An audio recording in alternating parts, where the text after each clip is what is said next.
இப்ப இருக்கிற அரசியல் களம் என்ன இருக்குது? இப்போ விஜய் அவர்கள் தனிச்சு நின்றா வெற்றி பெற முடியுமா? கூட்டணி அமைத்தால் வெற்றி பெறலாமா? என்ன மாதிரி ரூட்ல போனார்னா அவரு ஜெயிக்கிறதுக்கான வாய்ப்புகள் இருக்கு அப்படிங்கிறத தெளிவா பார்க்கலாம். விஜய் அவர்கள் மட்டுமில்ல, இன்னைக்கு தமிழ்நாட்டில் எந்த கட்சி வெற்றி பெறணும் அப்படின்னா திமுகவை தோக்கடிக்கிறதுக்கு பணம் பொருந்திய கட்சியால தான் வெற்றி பெற முடியும். ஏன்னா திமுக ரொம்ப ஸ்ட்ராங்கா இருக்குது. திராவிட முன்னேற்ற கழகம் அந்த கட்சியோட கூட்டணி கட்சிகள் எதுவுமே பிரிந்து போற மாதிரி தெரியல. அவ்வளவு ஒற்றுமையா இருக்குது. வாக்கு வங்கி சிதறாம இருக்குது. அதிகமான கம்ப்ளைண்ட்டும் திமுக மேல இல்லாம இருக்குது. இப்படிப்பட்ட சூழல் இருக்கிறதுனால வலுவா இருக்கிற திமுகவை எதிர்த்து வெற்றி பெறுவதற்கு மிக வலுவான ஒரு கூட்டணி தேவைப்படுது. இப்ப இருக்கிற தமிழ்நாட்டு அரசியல் சூழல் அப்படி இருக்குது. அப்ப வலுவான கூட்டணி அப்படிங்கிறப்ப இப்ப விஜய் அவர்கள் முதல்ல அரசியலுக்கு வர்றாரு. இப்ப இருக்கிற தமிழ்நாட்டுல உள்ள கட்சிகள் தேர்தலை சந்தித்து வாக்கு வங்கியை பல கட்சிகள் நிரூபித்திருக்கின்றன. இப்ப திமுக கூட்டணியை விடுங்க, அது 100% அதே கூட்டணி உடையாது. மீண்டும் அதே கூட்டணி தான் தேர்தல் நிக்க போகுது. அதுல மாற்று கருத்தே கிடையாது. திமுகவை வெல்வதற்கு யாரு அப்படின்னு இப்ப விஜய் வராரு.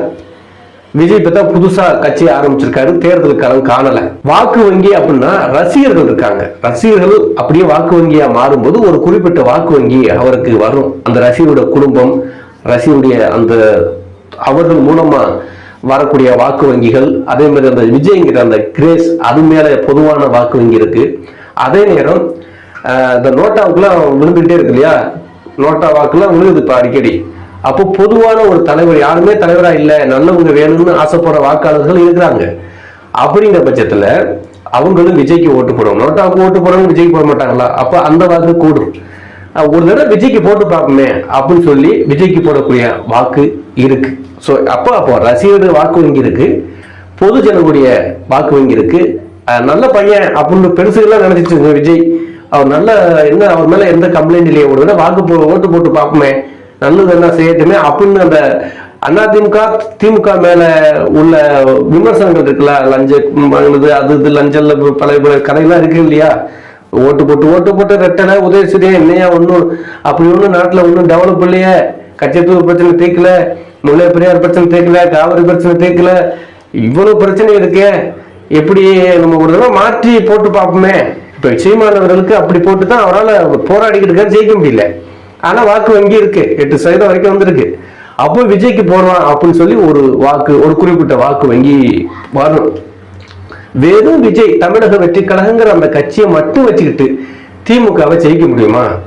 26% மினிமம் இருந்தா தான் திமுகவோட ஈக்குவலா வர முடியும். அப்ப இந்த 26% வாக்குகளை விஜய் அவர்கள் எப்படி கொண்டு வருவாரு அப்படிங்கிற ஒரு தனிச்சு போட்டிட்டா சாத்தியப்படுமாங்கிறது அது தேர்தல் நடந்த பிறகுதான் முடியும், நம்ம ரிசல்ட் சொல்ல முடியும். அதுக்கு முன்னாடி என்ன நடக்கும் தெரியும். ஏன்னா அவரு கரெக்டான ஒரு வழியில கட்சி ஆரம்பிச்சு விவேகம்னு சொல்லுவாங்க இல்லையா, வேகமா போய் முட்டி மோதியோட ரொம்ப தெளிவா ஒரு விவேகத்தோட யாரையும் தாக்காம நாசுக்கான ஒரு ராஜதந்திர அரசியல்பாங்க.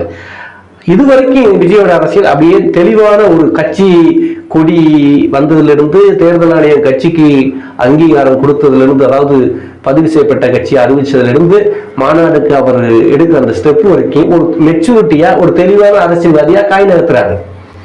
அப்போ அரசியலையும் தனிச்சு போட்டியிட்டு மக்களை கவர்ற அளவுக்கு பிரச்சாரம் யுக்தி அவரு தனியா நம்மளால ஜெயிக்க முடியும் அப்படிங்கிற எப்படி அவரு களம் காண்றாரு என்ன அப்படிங்கிறத தாண்டி திமுகவை எதிர்கொண்டு ஜெயிக்கிறது ரொம்ப கஷ்டம் தனிச்சு நின்று. அது வெளிப்படையா உண்மைதான். அது வாக்கு வங்கி எதிரி அடிக்கலாம், நிறைய வாக்கு வங்கி வரும், அதுல மாற்றுக்கிறதே கிடையாது.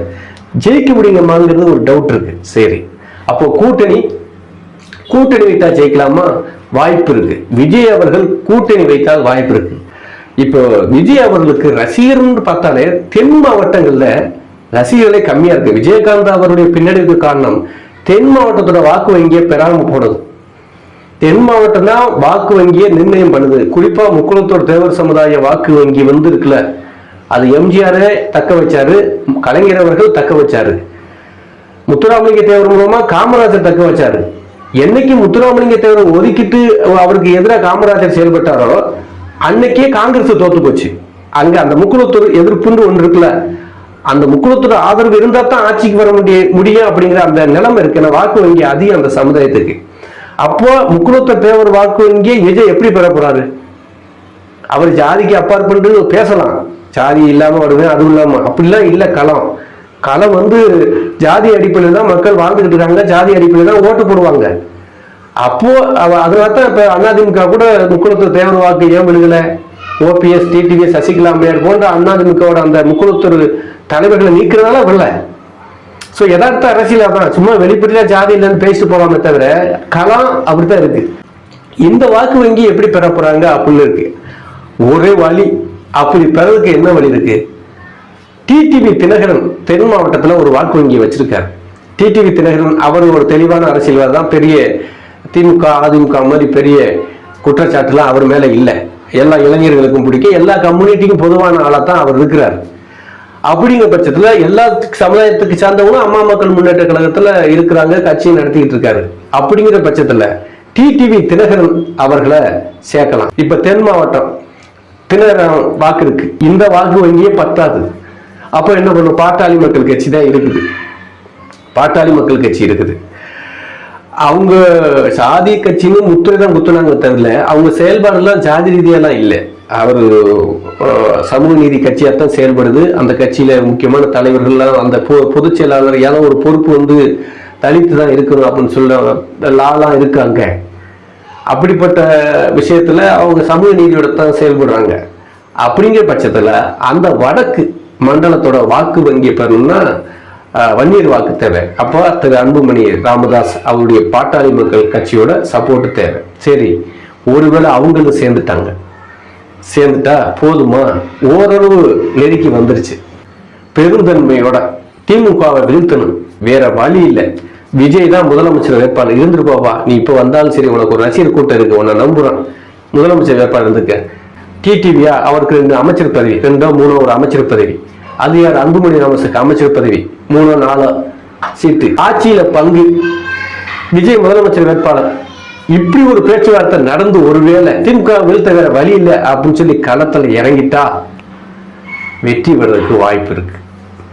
ஆனா இதெல்லாம் நடக்குமாங்கிறது தெரியல. அந்த அளவுக்கு பெரும்பெருமையா விட்டு கொடுத்து பார்க்கலாம் அப்படின்னு. ஏன்னா திமுக அதிமுகன்னு சொல்லி திராவிட கட்சிகளுக்கு ஆதரவு கொடுத்த அன்புமணி ராமதாஸ் அவர்கள், டிடிவி தினகரன் அவர்கள், ஒரு தமிழர் விஜய், நம்ம மண்ணில் பிறந்தவர், மிகப்பெரிய நடிகர், மிகப்பெரிய ரசிகர்கள் பட்டாளம் வச்சிருக்கிறவர்.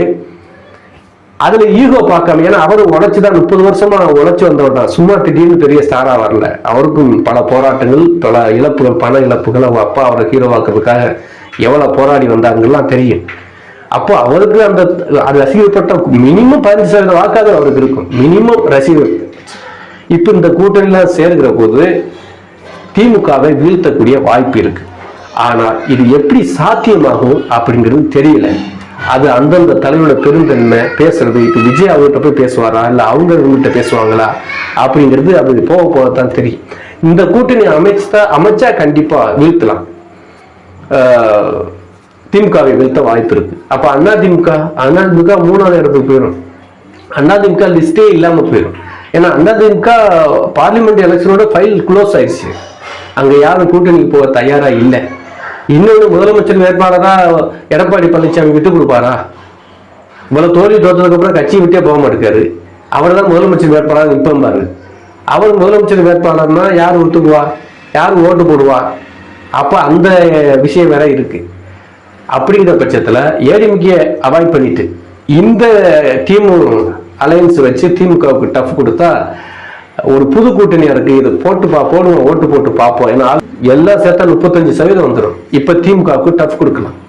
அப்ப இந்த ஒரு கூட்டணி அமைக்கிறதுக்கு விஜய் அவர்கள் முயற்சி செஞ்சு அதுக்கு மற்ற தலைவர்கள் ஒத்துழைச்சு திமுகவை எதிர்த்து போட்டிட்டா 2026 ஆட்சி மாற்றம் ஏற்படும். விஜய் வெற்றி பெற வாய்ப்பு இருக்கு. அது அவருடைய அரசியல் போக்கு, அவர் எப்படி காய் நடத்துறார் அப்படிங்கிற பொறுத்து தான் அமையும். மீண்டும் ஒரு அரசியல் செய்தியோட சந்திப்போம். நன்றி.